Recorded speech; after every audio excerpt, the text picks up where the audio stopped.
भारतीय संविधान। संविधान सभी के लिए बराबर कानून को संविधान कहते हैं। देश और राज्य का शासन कैसे चलेगा उसको चलाने के लिए जिस किताब का नाम है उसे संविधान, भारतीय संविधान कहते हैं। इस किताब में 22 लेसन है। इसके लेसन को हम लोग भाग कहते हैं। इसमें कुल कुछ टॉपिक लिखे गए हैं जिसे अनुच्छेद कहते हैं। कुल अनुच्छेद 395 है। भाग 1 संघ और राज्य क्षेत्र, यूनियन एंड टेरिटरी। अनुच्छेद 1 से 4। अनुच्छेद 1 भारत राज्यों का संघ है, अर्थात इसके राज्य कभी भी टूटकर अलग नहीं हो सकते हैं। कन्फेडरेशन, परिसंघ उसे कहते हैं जिसमें छोटे छोटे राज्य आपस में जुड़कर और अपनी थोड़ी थोड़ी शक्तियों केंद्र सरकार को देकर एक देश का निर्माण करते हैं। परिसंघ बहुत ही कमजोर होता है, इसमें कोई भी देश आसानी से अलग हो जाते हैं। फेडरेशन, संघ राज्य मिलाकर एक देश का निर्माण करते हैं और हर राज्य अपनी कुछ शक्तियों देश को दे देते हैं और देश को कहते हैं कि आप इन शक्तियों का प्रयोग करें। इसमें भी कोई भी राज्य अलग हो सकता है। यूनियन, संघ, इसके राज्य कभी अलग नहीं हो सकता है। अमेरिका एक फेडरेशन है और भारत एक यूनियन है। अनुच्छेद 2, संसद को यह अधिकार है कि भारत के बाहर कोई देश है तो उसे भारत में मिला सकता है, या किसी देश को कोई टुकड़ा है जो भारत में मिलना चाहता है उसे मिला सकते हैं। अनुच्छेद 2 कहता है कि संसद राष्ट्रपति के पूर्व अनुमति सूचना पर किसी विदेशी राज्य को भारत में मिला सकती है, जैसे सिक्किम। इसके लिए 35वां संशोधन 1974 में करके सिक्किम को सह राज्य बनाया गया था।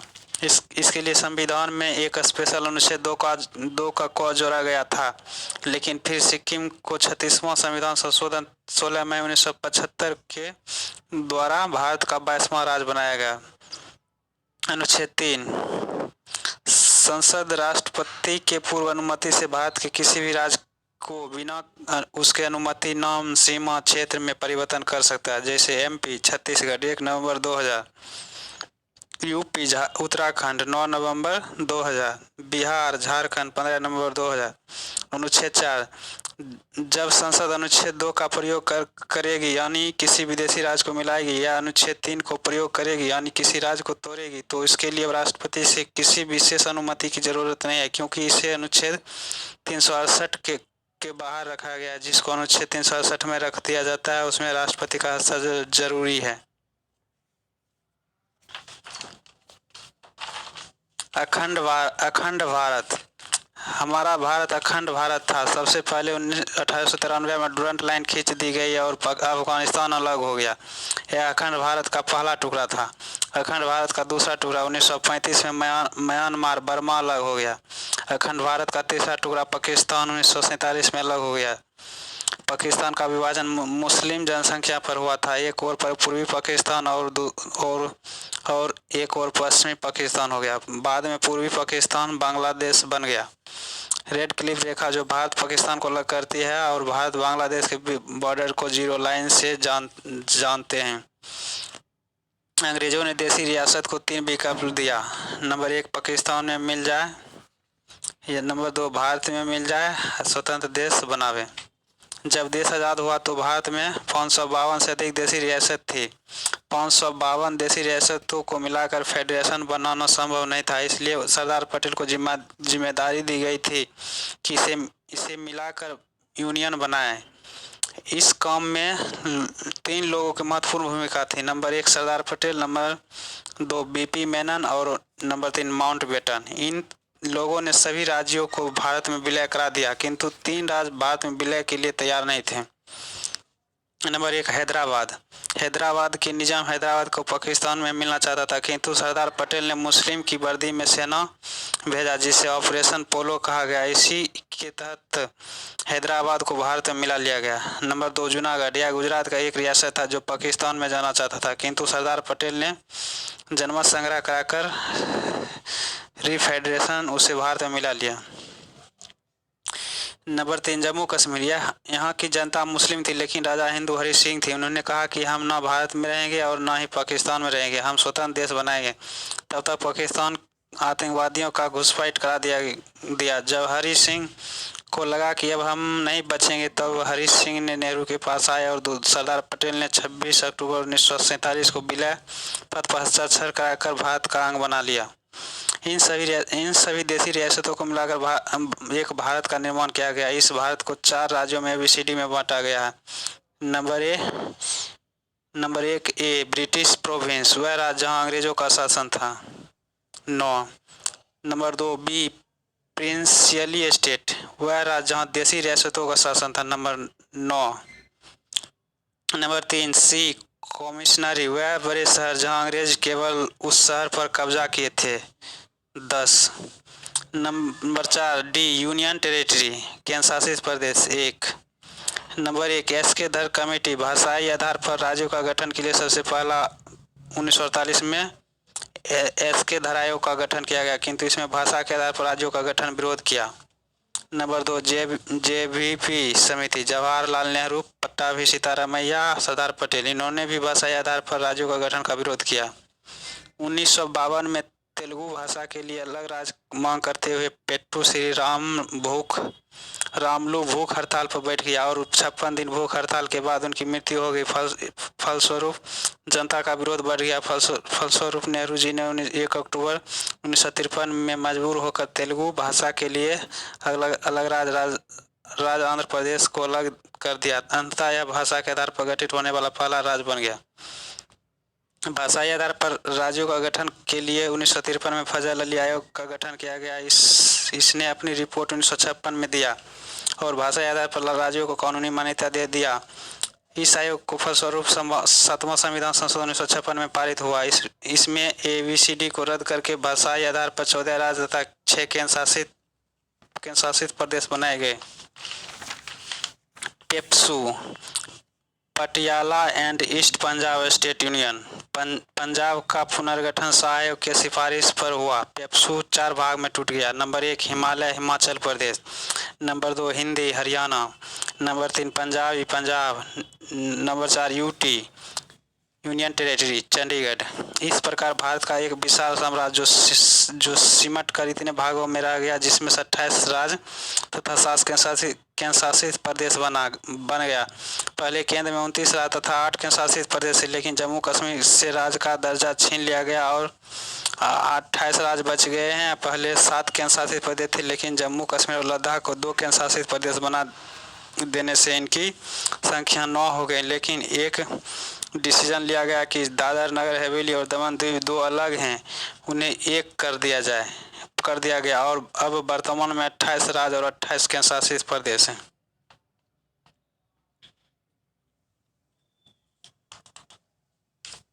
भाग 2 अनुच्छेद 5 से 11 नागरिकता सिटीजनशिप।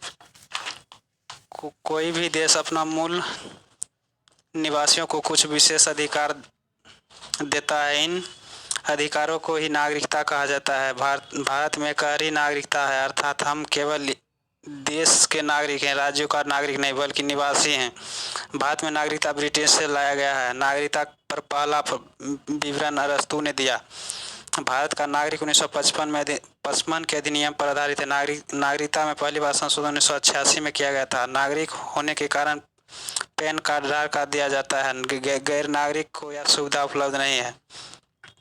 अनुच्छेद 5 संविधान प्रारंभ में दी गई नागरिकता, अर्थात जब संविधान बना तो उन सभी लोगों को नागरिकता दी गई है जो उस समय भारत के अंदर थे। अनुच्छेद 6 पाकिस्तान से भारत में आए लोगों को नागरिकता, किंतु यदि वह संविधान बनाने के बाद आएंगे तो नागरिकता नहीं मिलेगी। परमिट रूल लागू 19 जुलाई 1948। अनुच्छेद 7 स्वतंत्रता के बाद भारत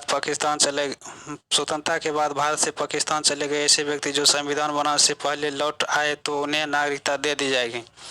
अनुच्छेद 8 विदेश भ्रमण एवं नौकरी करने पर भारत की नागरिकता समाप्त नहीं होगी। अनुच्छेद 9 विदेशी नागरिकता लेने पर भारत की नागरिकता समाप्त कर दी जाएगी। अनुच्छेद 10 भारतीयों को नागरिकता बनी रहेगी तब तक जब तक वह कोई देश विरोधी कार्य नहीं करते। अनुच्छेद 11 नागरिकता संबंधी कानून संसद बनाती है। यह जिम्मेदारी गृह मंत्रालय को दी गई। नागरिकता प्राप्त करने की विधियां। नागरिकता अधिनियम सिटीजनशिप एक्ट 1955। भारत में नागरिकता प्राप्त करने की 5 विधियां। जन्म के आधार पर भारत में जन्म के आधार पर 1986 भारत में जन्म लेने वाले सभी बच्चों को नागरिकता दी जाएगी यदि उनके माता पिता भारत में नागरिक है तो, जैसे हम सभी। नंबर 2 वंश के आधार पर 1992 विदेश में जन्म लेने वाले बच्चों को भी नागरिकता दी जाएगी यदि उसके माता पिता या दोनों में से कोई एक भारत के नागरिक हो, जैसे शिखर धवन। नंबर 3 पंजीकरण। इस विधि द्वारा नागरिकता प्राप्त करने के लिए व्यक्ति को 7 साल लगातार भारत में रहना होगा। इस विधि द्वारा राष्ट्रमंडल देशों को नागरिकता दी जाती है। नंबर 4 देशीकरण। वैसा व्यक्ति जो भारत के किसी एक भाषा को ही जानता हो, भारत के प्रति सकारात्मक सोच रखता हो, वैज्ञानिक या कला में निपुण हो, साथ ही लगातार भारत में 10 साल तक रहा हो। नंबर 5 अर्जित भूमि। किसी विदेशी राज्य को भारत में मिला लेने पर वहाँ के लोगों की नागरिकता दे दी जाएगी। सिक्किम का भारत में विलय होने के बाद वहाँ के निवासी को दी गई नागरिकता। बांग्लादेश के परगना जिले को नागरिकता। NRI non resident India. वह नागरिक जो वर्तमान में भारत में नहीं रह रहा है लेकिन वह भारत के नागरिक है, वह विदेश में 6 माह से ज़्यादा पढ़ाई या नौकरी करने के लिए चला गया तो वो NRI कहलाएगा। ओवरसीज नागरिकता। इसे 2005 में लक्ष्मीमल सिंघवी समिति द्वारा जोड़ा गया। ये बड़े बड़े उद्योगपति को दिया जाता है जो विदेशी नागरिकता ग्रहण कर लिए हैं। इस नागरिकता को प्राप्त करने वाला व्यक्ति बिना वीजा के भारत आ सकता है। नोट। देश विरोधी काम करने या पागल हो जाने या दूसरे राष्ट्र के प्रभाव में आ जाने पर गृह मंत्रालय द्वारा नागरिकता समाप्त की जा सकती है।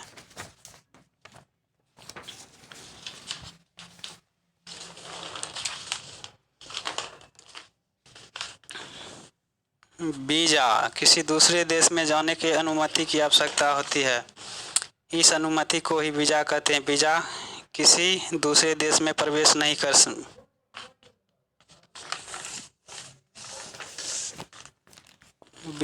बिना वीजा किसी दूसरे देश में प्रवेश नहीं कर सकते हैं।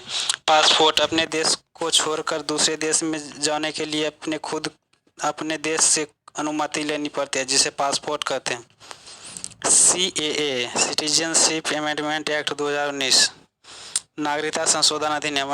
यह भारत के संसद द्वारा पारित एक अधिनियम है जिसके द्वारा सन 1955 का नागरिकता कानून को संशोधन करके यह व्यवस्था की गई है कि 31 दिसंबर 2014 को पहले भारत, पाकिस्तान, अफगानिस्तान और बांग्लादेश से धार्मिक प्रताड़ना वाले अल्पसंख्यक हिंदू, बौद्ध, सिख, जैन, पारसी एवं ईसाई को भारत की नागरिकता प्रदान की जाएगी। इस विधेयक में भारतीय नागरिकता को प्राप्त करने के लिए आवश्यक 11 वर्ष तक भारत में रहने की शर्त भी छूट देते हैं। इस अवधि को केवल 5 वर्ष तक भारत में रहने की शर्त के रूप में बदल दिया गया।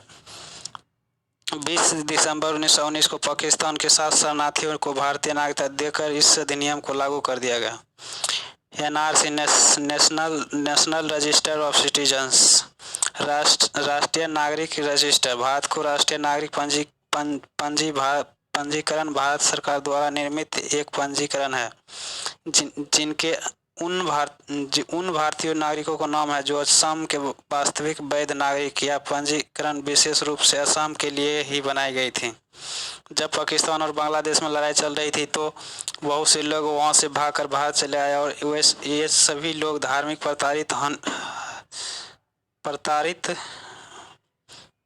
प्रताड़ित बल्कि अपने देश को लोगों द्वारा प्रताड़ित थे। इस पर सुप्रीम कोर्ट ने 2013 में कहा था कि आप NRC लाइए और जो व्यक्ति 24 मार्च 1971 से पहले भारत आए हैं उन्हें NRC के तहत नागरिकता दी जाएगी। NRC में रजिस्टर होने के लिए 2 लिस्ट को मिलाकर कुल 30 डॉक्यूमेंट में से कोई एक का होना आवश्यक है। यदि आपके पास कोई भी डॉक्यूमेंट नहीं है तो आपको 4 माह का समय दिया जाएगा। आपको 4 माह के अंदर अपने आप को साबित करना पड़ेगा कि यदि 4 माह के अंदर अपने आप को साबित नहीं कर पाए तो आपको डायरेक्ट कोर्ट जाना पड़ेगा। यदि डिस्ट्रिक्ट कोर्ट आपको साबित नहीं करता है तो आपको सुप्रीम कोर्ट जाना पड़ेगा। यदि सुप्रीम कोर्ट भी आपको साबित नहीं करता है तो आपकी नागरिकता समाप्त कर दी जाएगी और आपको डिटेंशन सेंटर में भेज दिया जाएगा। NPR नेशनल पॉपुलेशन रजिस्ट्रेशन, राष्ट्रीय जनसंख्या रजिस्टर। NPR देश के निवासियों की एक रजिस्टर है। इसे नागरिकता अधिनियम 1955 और नागरिकता नियम 2003 के प्रावधानों के आधार पर स्थानीय ग्राम पंचायत, तहसील, राज्य और राष्ट्रीय स्तर पर तैयार किया गया है। इसके आपके परिवार कितना है और कौन व्यक्ति कहाँ रहते हैं, इस आधार पर NPR बनेगा। इससे जनसंख्या की गणना की जाएगी। NPR के बाद जनगणना की सही आंकड़ा मिलेगा। भाग 3 मूल अधिकार, फंडामेंटल राइट 12 से 35। मूल अधिकार को नैसर्गिक अधिकार कहते हैं क्योंकि ये जन्म के बाद मिल जाता है। मूल अधिकार को मैग्ना कार्टा कहा जाता है। इसे USA के संविधान से लिया गया है। अनुच्छेद 12 मूल अधिकार की परिभाषा। अनुच्छेद यदि हमारे मूल अधिकार को किसी दूसरे मूल अधिकार पर प्रभावित करे तो हमारे मूल अधिकार पर रोक लगाया जा सकता है। अल्पीकरण, समता समानता का अधिकार। अनुच्छेद 14 से 18। अनुच्छेद 13 विधि के समक्ष समानता अर्थात कानून के सामने सब समान है। यह व्यवस्था ब्रिटेन से ली गई जबकि कानून की समान संरक्षण की व्यवस्था अमेरिका से ली गई। अनुच्छेद 15 जाति, धर्म, लिंग, जन्म स्थान के आधार पर सार्वजनिक स्थान, सरकारी स्थान पर भेदभाव नहीं किया जाएगा। अनुच्छेद 16 लोक निर्वाचन, सरकारी नौकरी की समानता, इसमें पिछड़े वर्ग के लिए कुछ समय आरक्षण की चर्चा। अनुच्छेद 17 अस्पृश्यता, छुआछूत का अंत। अनुच्छेद 18 अपराधियों के अंत, किंतु शिक्षा, सुरक्षा तथा भारत रत्न, पद्म विभूषण इत्यादि रख सकते हैं। विदेशी उपाधि रखने के पूर्व राष्ट्रपति से अनुमति लेनी पड़ती है। स्वतंत्रता का अधिकार। अनुच्छेद 19 से 22। अनुच्छेद 19 के 1 अभिव्यक्ति की स्वतंत्रता, बोलने की स्वतंत्रता, झंडा लहराने, पुतला जलाने, RTI तथा प्रेस की स्वतंत्रता। नंबर 2 बिना हथियार सभा करने की स्वतंत्रता। नंबर 3 संगठन बनाने की स्वतंत्रता। नंबर 4 बिना रोक टोक चारों ओर घूमने की स्वतंत्रता। नंबर 5 भारत किसी क्षेत्र में बसने की स्वतंत्रता। नंबर 6 संपत्ति का अधिकार। अब यह मूल अधिकार नहीं रहा बल्कि कानूनी अधिकार हो गया। संपत्ति के अधिकार को 44वें संविधान संशोधन द्वारा 1978 में मौलिक अधिकार से हटा दिया गया। अब इसे अनुच्छेद 300 के तहत कानूनी अधिकार में रखा गया। नंबर 7 व्यवसाय करने की स्वतंत्रता। अनुच्छेद 20 इसमें 3 प्रकार की स्वतंत्रता दी गई। नंबर 1 गलती की एक सजा। एक गलती की एक सजा। नंबर 2 सजा उस समय के कानून के आधार पर दिया जाएगा न कि पहले या बाद के कानून के आधार पर। नंबर 3 सजा के बाद भी कैदी को संरक्षण दिया जाता है। नोट अनुच्छेद 20 के अनुसार जब तक किसी व्यक्ति को न्यायालय दोषी करार नहीं कर देती तब तक उसे अपराधी नहीं माना जाता। अनुच्छेद 21 इसमें प्राण एवं दैहिक स्वतंत्रता है। इसी के कारण अधिक धुआं देने वाला वाहन, बिना हेलमेट वाले व्यक्ति पुलिस चालान काटती है। अनुच्छेद 21 में ही निजता का अधिकार पर जोर दिया गया। अब हमारी गोपनीय जानकारी का कोई उजागर नहीं कर सकता। नोट अनुच्छेद 20 तथा 21 का आपातकाल के दौरान नहीं रोका जा सकता था, अतः इसे सबसे शक्तिशाली मूल अधिकार कहते हैं। अनुच्छेद 21 का को इससे 6 से 14 वर्ष के बच्चों को निःशुल्क प्राथमिक शिक्षा का अधिकार, इसमें 66वां संविधान संशोधन 2002 द्वारा जोड़ा गया। अनुच्छेद 22 इसमें 3 प्रकार की स्वतंत्रता दी गई जो गिरफ्तारी से संरक्षण रक्षा करते हैं। नंबर 1 व्यक्ति को गिरफ्तार करने से पहले वारंट कारण बताना होता है। नंबर 2 24 घंटे के अंदर उसे न्यायालय में सशरीर प्रस्तुत किया जाता है। इस 24 घंटे में यातायात तथा अवकाश का समय नहीं गिना जाता है। नंबर 3 गिरफ्तार व्यक्ति को अपने पसंद का वकील रखने का अधिकार है। निवारक विरोध अधिनियम, प्राइवेट डिटेंशन, इसकी चर्चा अनुच्छेद 22 के 4 में है। इसका उद्देश्य किसी व्यक्ति की सजा देना नहीं बल्कि अपराध करने से रोकना है। इस कानून के तहत पुलिस और शक के आधार पर किसी भी व्यक्ति को बिना कारण बताए अधिकतम 3 महीने तक गिरफ्तार या नजरबंद कर सकती है। नजरबंद किसी व्यक्ति को जब समाज से मिलने नहीं दिया जाता है तो उसे नजरबंद कहते हैं। नजरबंद होटल, आवास या जेल कहीं भी हो सकता है। भारत के प्रमुख निवारक विरोध अधिनियम। निवारक विरोध अधिनियम 1950 यह भारत का पहला निवारक निरोध अधिनियम है। 31 दिसंबर 1972 में इसे समाप्त कर दिया गया।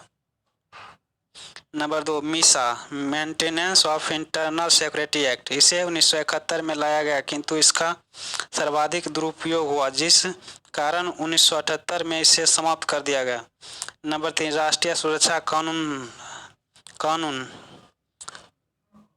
रासुका। इसे 1980 में लाया गया। यह अभी तक लागू है। यह वर्तमान में सबसे खतरनाक अधिनियम है। इसके तहत पुलिस इनकाउंटर कर देती है। Number 4, data terrorist and disruptive activities. इसे 1985 में लाया गया। आतंकवादी के विरुद्ध इसे लाया जाता था। दुरुपयोग होने के कारण 23 मई 1995 में इसे समाप्त कर दिया गया। पोटा प्रिवेंशन ऑफ टेररिज्म एक्ट। यह भी आतंकवादी पर लगाया जाता है। इसे 2001 में प्रारंभ और 2004 में समाप्त कर दिया गया। शोषण के विरुद्ध अधिकार अनुच्छेद 23 से 24। अनुच्छेद 23 बलात्कार, जबरदस्ती श्रम तथा बेरोजगारी बिना वेतन पर रोक लगाया गया, किंतु राष्ट्रीय सुरक्षा के मुद्दे पर बलात्कार या बेगारी कराया जा सकता है। अनुच्छेद 24 वर्ष से कम उम्र के बच्चों को खतरनाक काम में नहीं लगाया जा सकता। धार्मिक स्वतंत्रता का अधिकार अनुच्छेद 25 से 28। अनुच्छेद 25 अंतःकरण की चर्चा अर्थात व्यक्तिगत धार्मिक स्वतंत्रता की चर्चा है। इसके तहत सिखों को कृपाण तलवार, मुस्लिमों को दाढ़ी, हिंदू को टिक्की रखने की स्वतंत्रता है। अनुच्छेद 26 इसमें सामूहिक धार्मिक स्वतंत्रता है। इसके तहत यज्ञ, हवन, सड़क पर नमाज पढ़ने की अनुमति है। अनुच्छेद 28 धार्मिक कार्य के लिए रखा धन पर टैक्स नहीं लगता है। अनुच्छेद 28 सरकारी धन से चल रहे संस्थान में धार्मिक शिक्षा नहीं दी जाएगी। रिमार्क संस्कृत एक भाषा है, न कि हिंदू धर्म की धार्मिक शिक्षा। इसी प्रकार उर्दू तथा अरबी एक भाषा है, न कि इस्लाम धर्म की शिक्षा। अतः सरकारी मदरसा अनुच्छेद 28 का उल्लंघन नहीं है। संस्कृत एवं शिक्षा संबंधी अधिकार अनुच्छेद 19 से 30। अल्पसंख्यक संस्कृति एवं शिक्षा संबंधी अधिकार अनुच्छेद 29 से 30। अल्पसंख्यक अनुच्छेद 29 अल्पसंख्यकों हितों का संरक्षण।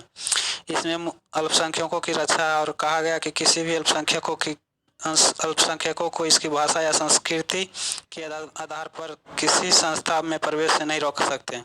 अनुच्छेद 30 अल्पसंख्यकों को शिक्षा का संरक्षण।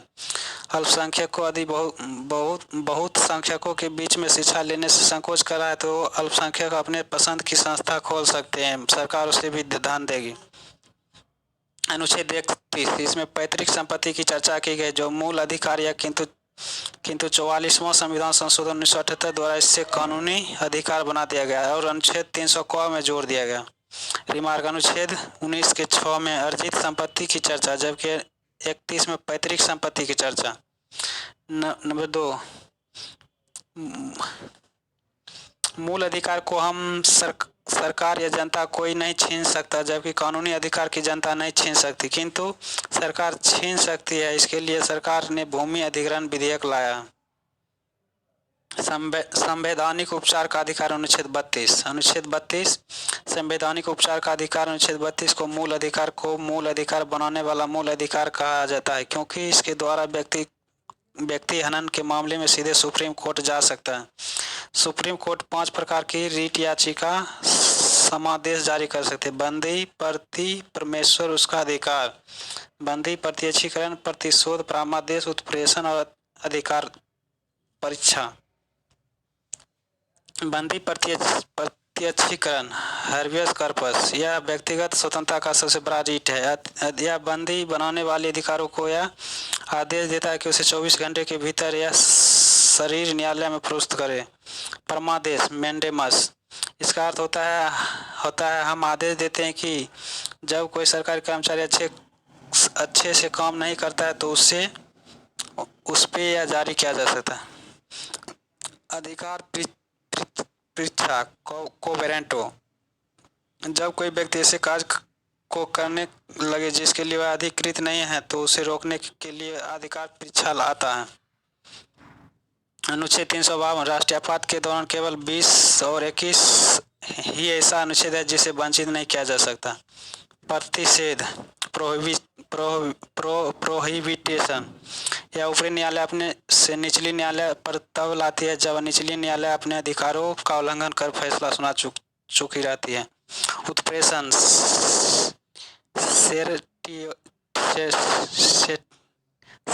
सर्टियरी यह भी ऊपरी न्यायालय अपने से निचली न्यायालय पर तब लाती है जब निचली न्यायालय अपने अधिकार का उल्लंघन करके फैसला सुना चुकी रहती है। नोट: अम्बेडकर ने अनुच्छेद 32 को संविधान की आत्मा कहा था। नोट: किसी भाग को संविधान की आत्मा कहते हैं। प्रस्तावना। नोट: ये 5 प्रकार के रिट अनुच्छेद 226 के तहत हाईकोर्ट में जारी कर सकता है। अनुच्छेद 33 राष्ट्रीय सुरक्षा के हित में संसद, सेना, मीडिया तथा गुप्तचर मूल अधिकार को सीमित कर सकती है। अनुच्छेद 34 भारत को किसी भी क्षेत्र में सेना का कानून मार्शल लॉ लागू किया जा सकता है। सेना के न्यायालय को कोर्ट मार्शल कहते हैं। सबसे कठोर मार्शल लॉ आस्फा है। एक्शनल फोर्स स्पेशल पावर एक्ट। अनुच्छेद 35 भाग 3 में दिए गए मूल अधिकार को लागू होने के विधि की चर्चा। मूल अधिकार को 7 श्रेणियों में बांटा गया किंतु वर्तमान में 6 श्रेणी है। समता का अधिकार अनुच्छेद 14 से 18। स्वतंत्रता का अधिकार 19 से 22। शोषण के विरुद्ध अधिकार 27 से 24। धार्मिक स्वतंत्रता का अधिकार 25 से 28। शिक्षा एवं संस्कृति का अधिकार 19 से 30। संपत्ति का अधिकार 31 अब नहीं है। संवैधानिक उपचार का अधिकार अनुच्छेद 32। नोट: अनुच्छेद 14, 20, 21 के 1, 23, 24, 25, 28 भारतीय तथा विदेशी दोनों के लिए है। अनुच्छेद 15, 16, 19 एवं 20 केवल भारतीयों को मिलता है। हड़ताल करना और चक्का जाम करना मूल अधिकार नहीं है क्योंकि इससे अन्य व्यक्तियों के मूल अधिकार का हनन हो जाता है। अस्थायी आवास या अनिवार्य रोजगार मूल अधिकार नहीं है। वोट डालने का अधिकार राजनीतिक अधिकार है, मूल अधिकार नहीं। मूल अधिकार को कुछ समय के लिए राष्ट्रपति निलंबित करते हैं। मूल अधिकार को अस्थायी रूप से प्रतिबंधित संसद करती है। मूल अधिकार का रक्षक सुप्रीम कोर्ट 32 तथा हाई कोर्ट 266 को कहते हैं। मूल अधिकार का रक्षक सुप्रीम कोर्ट आर्टिकल 32 तथा हाई कोर्ट आर्टिकल 226 को कहते हैं।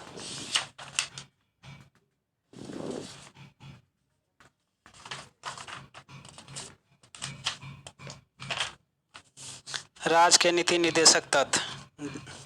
Direction principle of state policy. भाग 4 अनुच्छेद 36 से 51। इसमें भाग 4 में अनुच्छेद 36 से 51 के बीच रखा गया। इसे आयरलैंड के संविधान से लाया गया था तथा आयरलैंड ने स्पेन के संविधान से लाया है। ये ऐसे तथ्य हैं जो देश के लिए आवश्यक है किंतु संविधान बनते समय सरकार के पास इतने धन तथा संसाधन नहीं था जो उन्हें उपलब्ध करा सके। अतः यह सरकार की इच्छा पर निर्भर है, जिस कारण केटी शाह ने कहा कि नीति निर्देशक तत्व उस चेक के समान है जिसका पुनर्भुगतान बैंक अपनी इच्छा अनुसार करता है। नीति निर्देशक तत्व को उद्देश्य सामाजिक तथा आर्थिक लोकतंत्र की स्थापना करना है। अनुच्छेद 36 परिभाषा। अनुच्छेद 37 इसे न्यायालय द्वारा लागू नहीं कराया जा सकता, अर्थात यह न्यायालय द्वारा परिवर्तनीय नहीं है, यह बाध्य योग नहीं है। अनुच्छेद 38 लोक कल्याण की अभिवृद्धि, अर्थात सरकार जनता का कल्याण करेगी, जैसे राशन कार्ड, सामाजिक राजनीतिक न्याय। अनुच्छेद 39 समान काम के लिए स्त्री पुरुष को समान वेतन तथा संसाधनों का उचित वितरण। अनुच्छेद 39 के क निःशुल्क विधि कानूनी सहायता। 42वां संविधान संशोधन 1976। अनुच्छेद 40 ग्राम पंचायत का गठन, ग्राम पंचायत का संगठन। अनुच्छेद 41 कुछ दशाओं में सरकारी सहायता, काम, शिक्षा प्राप्त करना, जैसे वृद्धा पेंशन, विधवा पेंशन, विकलांग को साइकिल। अनुच्छेद 42 न्याय संगत कार्य की मनोचित दशा तथा प्रस्तुति सहायता उपलब्ध कराना, जैसे गर्भवती महिला द्वारा कठोर शारीरिक श्रम न करना। अनुच्छेद 43 निर्वाह योग मजदूरी अर्थात इतना वेतन दिया जाए कि परिवार चल सके, कुटीर उद्योग। ट्रिक दमन 41, 42, 43। अनुच्छेद 43 के क प्रबंधन में कामगारों की भागीदारी। अनुच्छेद 44 समान सिविल संहिता अर्थात सभी धर्मों के लिए विवाह एवं तलाक शर्त समान रहेगी, भले ही विवाह की रीतियां अलग हो। नोट अपराध का कानून दंड संहिता तथा चुनाव को कानून को आचार संहिता कहते हैं। अनुच्छेद 45 6 वर्ष के कम आयु के बच्चों को स्वास्थ्य का ध्यान रखना सरकार की जिम्मेदारी है तथा 6 से 14 वर्ष की आयु के बच्चों को निःशुल्क शिक्षा देना सरकार की जिम्मेदारी है।